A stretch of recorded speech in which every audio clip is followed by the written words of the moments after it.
Chicos, necesito que pongan en los comentarios cómo desbloquear sontes y otros extras, porque yo ya no sé muy bien de esto.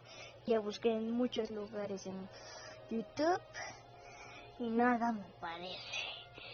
Y ya he intentado, pero ya ni sé cómo puedo hacer Sonic, Super Sonic y de hacer el debug. Así que en los comentarios me diceis cómo tener son test y cómo hacer el debug, porque yo soy malísimo.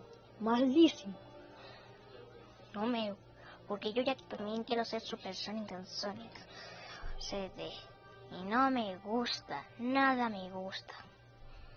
Así que si lo ponen ahí lo intento, o pásenme en un video, grábenme un video y me dicen qué video tengo que usar.